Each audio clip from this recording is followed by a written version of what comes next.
ओम नमो भगवते वासुदेवाय नमः। हरे कृष्णा। राधे राधे भक्तों। आज वैशाख मास का छठा दिन है। आज हम छठे अध्याय का श्रवण करते हैं। आइए तो कथा शुरू करते हैं। ओम श्री गणेशाय नमः। नारद जी बोले, हे नृपश्रेष्ठ, जो लोग थके हुए राही को जल नहीं पिलाते वे नीच का जन्म पाते हैं। इस संबंध में मैं तुम्हें एक ब्राह्मण और छिपकली का इतिहास कहता हूँ। प्राचीन काल में हेमांग नामक एक राजा इक्ष्वाकु वंश में हुआ। वह ब्राह्मणों का बड़ा भक्त, किसी की निंदा न करने वाला, शत्रुओं पर विजय पाने वाला तथा जितेंद्रिय था। उसने इतने यज्ञ किए थे कि कुशाओं से पृथ्वी पर कुशा ही कुशा दिखाई देने लगी। उसने गौ, भूमि तथा स्वर्ण का दान देकर अनेक ब्राह्मणों को प्रसन्न किया था। कोई ऐसा दान नहीं था जो उसने ना किया हो, परंतु उसने कभी वैशाख मास में जल दान नहीं किया था। वह कहता था कि अल्पज्ञ वस्तु दान करने का फल है। जल तो सहज ही लभ्य हो जाता है, इसलिए जल का दान क्या करना। अतः वह राजा लूले लंगड़े, अंधे और जीविकाहीन ब्राह्मणों की सेवा किया करता था, किंतु वेद पाठी, तत्वज्ञानी और ब्रह्मवादियों की पूजा नहीं किया करता था। वह कहता था कि विख्यात ब्राह्मणों की सेवा तो सभी करते हैं, अनाथ, लूले लंगड़े, अनपढ़ और दरिद्रियों की दुर्गति है और यही दया के पात्र हैं। इस दोष के कारण 3 जन्म तक उसको चातक की योनि मिली, फिर एक जन्म में गिद्ध बना, फिर 7 जन्म तक कुत्ते की योनि मिली, फिर एक राजमहल में छिपकली की योनि में उत्पन्न हुआ। इस प्रकार उस राजा को मिथिलापुरी के राजा श्रुतिकृति के घर छिपकली बनकर द्वार की चौखट पर कीड़ों का भक्षण करते हुए 87 वर्ष बीत गए। एक समय श्रुतिदेव ऋषि भूखे प्यासे दोपहर के समय मार्ग के थके हुए मिथिलापति के घर आए। राजा ने खड़े होकर उनका आदर किया और सत्कार किया। मधुपर्क आदि उनके लिए लेकर आए और उनका पूजन किया और उनके चरण धोकर अपने माथे पर उस जल को छिड़का। देव योग से उस जल की एक बूंद छिपकली पर भी पड़ गई।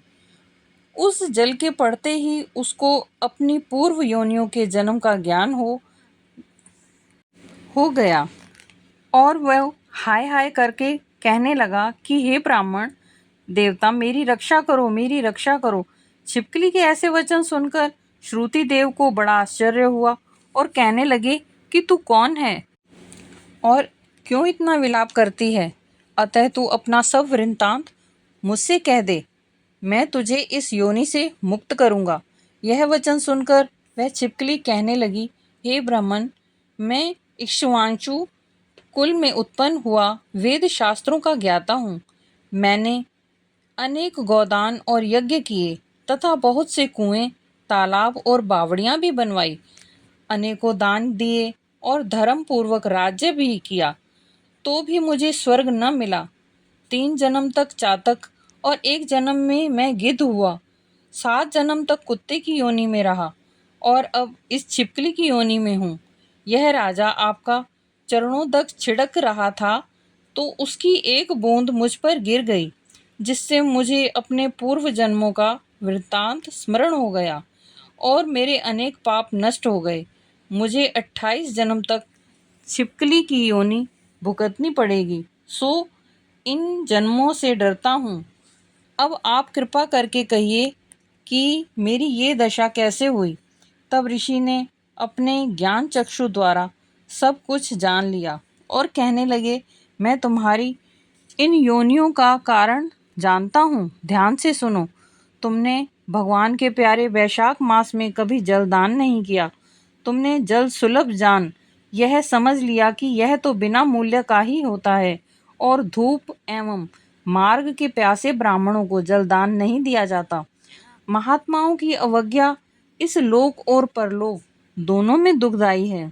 सज्जनों की पूजा ही धर्म, अर्थ, काम और मोक्ष देने वाली है। जैसे मंद आदमियों की संगति से कुछ फल नहीं मिलता, वैसे ही तीर्थ और मूर्तियों से तत्काल कुछ फल नहीं मिलता, परंतु महात्मा तो दर्शन मात्र से ही पवित्र कर देते हैं। साधु सेवा से कोई सज्जन दुखी नहीं होता। ना तो तुम्हें जल दान दिया, ना साधुओं की सेवा की, इसी कारण तेरी यह दुर्गति हुई है। अब मैंने जो बैशाख में पुण्य किया है वह तुझे दूंगा, उसी के फल से तेरी शांति होगी। इससे तेरे भूत, भविष्य और वर्तमान तीनों कालों के कर्मों के संस्कार दूर हो जाएंगे। यह कहकर ऋषि ने अपने जल स्पर्श कर एक दिन के बैशाख स्नान का फल उसको दे दिया। जल के छींटे लगते ही वह सब पापों से मुक्त होकर वो छिपकली का रूप त्याग कर ऋषि के आगे हाथ जोड़कर परिक्रमा करने लगा और आज्ञा लेकर स्वर्ग को चला गया। और 10,000 वर्षों तक सुंदर भोगों को भोगकर इक्ष्वाकु वंश में ही महाप्रभावशाली काकुस्थस नाम से उत्पन्न हुआ और 7 द्वीप पृथ्वी का राज्य करने लगा। वह न्यायपूर्वक राज्य करता था। एक दिन वशिष्ठ मुनि उसके राज्य में आए। उन्होंने उसे बैशाख मास के समस्त धर्म कर्म भी बतलाए। तब राजा ने मुनि के बताए अनुसार सभी कृत्य किए और सब पापों से छुटकारा पाकर विष्णु की साजुय्य मुक्ति प्राप्त की। यह बैशाख मास सब फलों को देने वाला।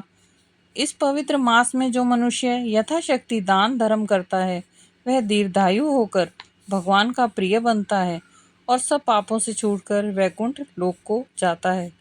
हरे कृष्णा, राधे राधे। छठा अध्याय समाप्त।